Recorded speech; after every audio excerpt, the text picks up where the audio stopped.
Ito mga kadiskarte, may bagong dashing dito. Kakabili lang din ng customer nito pero hindi sa amin, sa ibang showroom. So nangyari dito mga kadiskarte, nung diniliver papunta sa kanya, maluwag pala yung battery, so nalubat. Ang nangyari dyan, nag jump start sila, kaso nga lang baliktad yung pagkalagay nila. Yung positive napunta sa negative, at saka yung negative napunta sa positive, kaya nasunog itong fuse na to na 160 amperes. So kaya hindi na nagcha-charge yung kanyang alternator dahil diyan. So ang ginawa nila, nilagyan nila ng wire, tapos dinala dito sa workshop natin para ma-check kung anong naging problema. So bad news mga kadiskarte, dahil may nadamay siya na ibang parts. Katulad ng kanyang radio screen, hindi na rin yan gumagana. Yung horn niya hindi gumagana, pero yan pala hindi related yan sa concern ng customer. Yan may sariling issue talaga yan.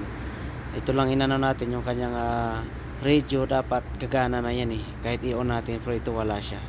So nakita natin ang problema dyan mga kadiskarte, lost communication yung kanyang radio.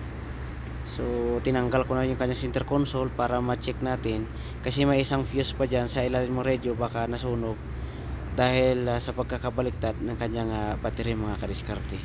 So yun ang iwasan natin mga kadiskarte pagka nag jump start tayo, na magbaliktad yung ating pagkakalagay. So nandyan yung fuse sa ilalim, nakita ko ng mga kadiskarte yung fuse, sira talaga yung fuse yan.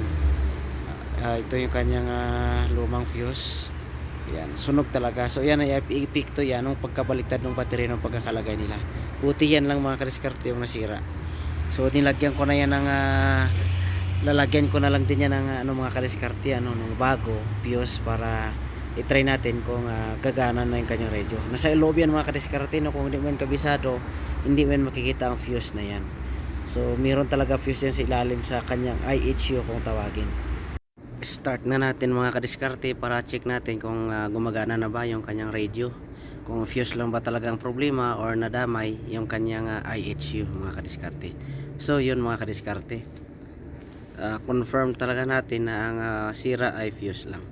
So dahil fuse lang ang sira, so safe na yung customer na gumastos ng malaki, dahil ang IHU mga kadiskarte ay napakamahal din yan. Yun po ang control ng lahat, kasi ang IHU sa kanyang radio, sa mga settings niya, kung wala yun kasi hindi yan gagana yung kanyang screen. So nandyan ka lahat, pati aircon niya nandyan. So malaki ang problema mga kadiskarte pag yung screen ay hindi gumagana, kasi yan ang nagkocontrol ng lahat. So yun lang mga kadiskarte, pagka nag jump start tayo, make sure natin na tama talaga.